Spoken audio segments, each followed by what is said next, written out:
Welcome back to another commentary video. I haven't made one of these in a little bit, but I had some things that I wanted to talk about, and I did an absurd amount of reps in this workout, so I have about 9 minutes and 15 seconds to talk, so I will take advantage of that. But this is the workout from Saturday, from yesterday, from when I'm recording this commentary, and this was, my one goal was to just do a lot of volume. Not really to, theoretically, I was like, I'm just going to do 80 kilograms for just absurd amounts of reps, but it's always better just to push up a little bit, even if you are doing volume. But one of the other goals that I had was no wrist wraps or knee wraps or anything on, no straps, anything, just normal, no assistant equipment at all, just so I could feel as much pain as possible, because I'm an absolute maniac in that regard. But another reason for that is that it will limit the top end lifts that I'm going to be able to do. Obviously, if I'm going to go to maximum, you're going to throw on the wrist wraps, you're going to put on something over the knees, stuff like that, to help as much as possible. Without that stuff, I am really trying to feel the positions I need to be in that are, I don't want to say perfect, because I'm clearly never going to be in a perfect position, but to be in as best position as possible, to not feel that pain and not trying to obfuscate it or trying to hide it with the wrist wraps or knee wraps or anything like that, and really just trying to feel it. And honestly, my legs actually felt pretty good. Like, they're like a normal soreness and stuff, but there wasn't really too much pain that I was dealing with. It's much more the left wrist that I was trying to work out and work through. And as I got to a little bit heavier, a little bit with the shoulder, but overall, didn't feel too bad. And it was definitely more the upper body that I was trying to focus on, the pain wise. But you see here, just spent a lot of time warming up just because it was very difficult to get warmed up. And I did a lot of sets with this kilos here, but less so about this. So you'll see me do a lot of doubles up to like 110, then I drop down and do a bunch of power snatches. And I tried to PR the power snatch for some dumb reason and wasn't able to get it. So those are my two misses at 115 after I progressed up to 110, waved down to 84, and then up to 100, and then to 115. But you'll see that. And then for the clean jerks, wanted to focus a lot on the jerks to 1+3s, and then 1+2 at the top end, and then did a volume set at the very, very top with the 130, where I did a 1+5 plus a missed jerk, and I was just gassed at that point. But the goal of this, so I as I just mentioned, the goal of this kind of workout is to not have the equipment on. So that's one, because that will limit the amount of weight that I'm able to do, and to just do a lot of volume.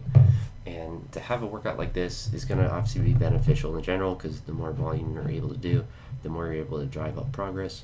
But to have a workout like this, it limits my amount of weight that I'm doing, gives me more volume, and it kind of starts out my training week well. I kind of consider the start of my training week, or I guess the end of it, kind of like a Saturday. Because Friday is usually the heaviest day intensity-wise. Usually Friday or Saturday is usually the heaviest intensity day-wise, but Friday is usually the historical weightlifter max-out day. And Saturdays are nice, and I'm kind of envisioning during the school year they'll be nice to do a very long and voluminous, however you say that, with a workout with a lot of volume, because it'll be the weekend. I'll have more time to recover from it and to do it. So it'll be a good day to do it. Max out days are nice because they usually actually go a little bit quicker than a workout like this. This workout takes a couple hours, and it really does take like the full amount of time just to recover between sets and stuff. But max out days, you just work up to maximum, and it's usually pretty easy. You're taking bigger jumps because you're trying to get to those heavy weights. But I'm envisioning a training week to kind of look like this would be the beginning. So like this is a Saturday day, and then a day like today, Sunday, would be more focused on the squats and the pulls. And then throughout the week, progressively lowering the volume to get up to a higher intensity on that Friday day, to have like a higher intensity snatch and clean jerk day, and potentially like to have complexes and different things, these doubles. I think that snatch doubles are just a really good thing.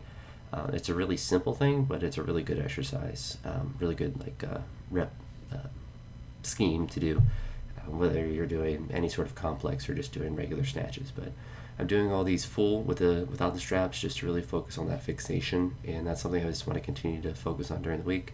But as the week goes on, you'll see less of these crazy volume workouts and more of the intensity workouts, and the same with the squats. So I'm kind of envisioning this being like a very common week, and developing that routine, because that's usually my training has gone the best historically is when there is volume in the workout and when there is like a consistent routine of it. I remember back in the day when I would do a Catalyst athletic program, and after I stopped doing that program, I've generally kept the structure of it. I did it actually pretty much the same program for years, as far as like the structure of the exercise selection that they would have, and it is generally a good idea. The best program is one that you can repeatedly do. I don't think you need a lot of variation, a lot of these different things. You should find movements that work, movements that you like to do, and really try to hammer them. And ones you may not like to do necessarily, but are good, that you know are good for you. And for me, a lot of like snatch doubles without straps obviously are going to be good. I really don't like doing them, but they are going to be good. Working out without the wraps or knee wraps or whatever, don't like it, it's going to be good. Stuff like here, this is more for fun to do, just power snatch set of 5 for whatever reason. I don't know why I'm able to do like this set of 5 here and then why it's so easy, and like even here, but I don't know. I guess just because I can deadlift a lot of weight, maybe that's where the deadlift strength comes in. But I'm really good at doing like these crazy volume workouts. I'm just not like, they're just not very fun in the sense that you can't really get up to heavy weights. Like this is the heaviest I was able to attempt. I missed this power here.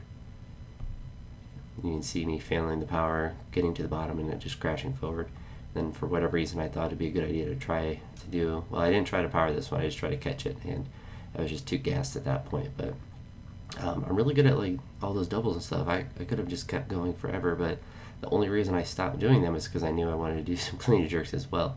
In my craziness, in my crazy mind before training, I was like, I'm going to do speed work for everything. So I was going to do, all these clean and jerks and then do squats and pulls. But after doing these, I was quite gassed, and you'll see why at the very end. I reached maximum fatigue.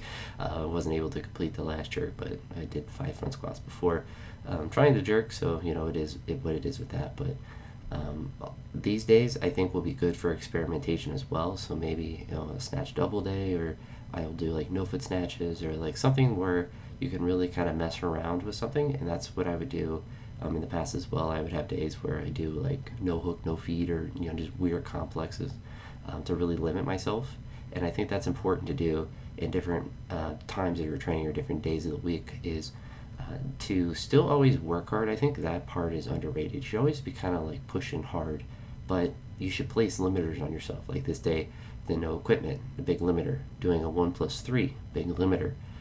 Doing doubles in a snatch without straps, a big limiter. So it's like you can still work really hard, but you're not able to push up very hard. And then as the week goes on, you start, adding those things in that are going to help. I'm going to throw in the wrist wraps. I'm going to throw in the knee wraps. I'm going to do 1+1 in the clean jerk, and not 1+2 or 3 or whatever.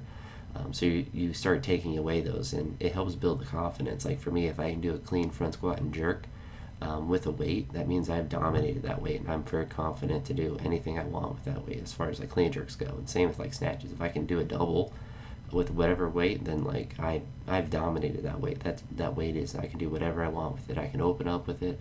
I can do it for more doubles of whatever it is. And I think that's a lot of lifting is building the confidence with certain weights, and obviously building the strength. I mean, if I'm able to do a double, or like do like here like a 1+5 clean and front squat, you're building confidence, but you're also literally building the strength. So that's something I want to focus. I think I haven't been as much, and I think a lot of that's just been trying to weirdly enough been trying to dodge the pain and doing just lower volumes and higher intensities, because it's easier just to do less reps and just work up to a heavy single and be done.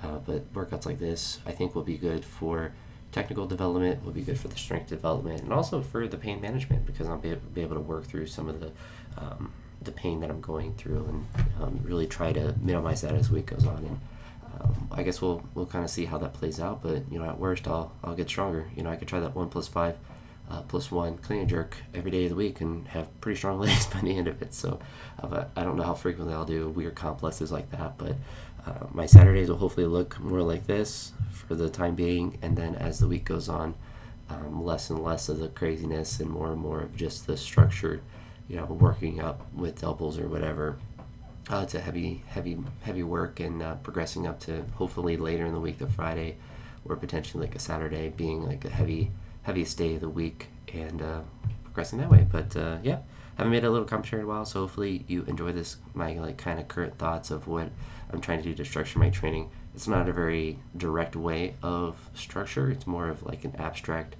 progression. A lot of it I visualize in how I want a week to look, and then I try to get it to look like that in actuality, since things tend to change very much during the week with how you feel or just how things are moving on different days. But yeah, that's going to be it for now. Hopefully you enjoyed, and I'll talk to you all in the next one. Peace.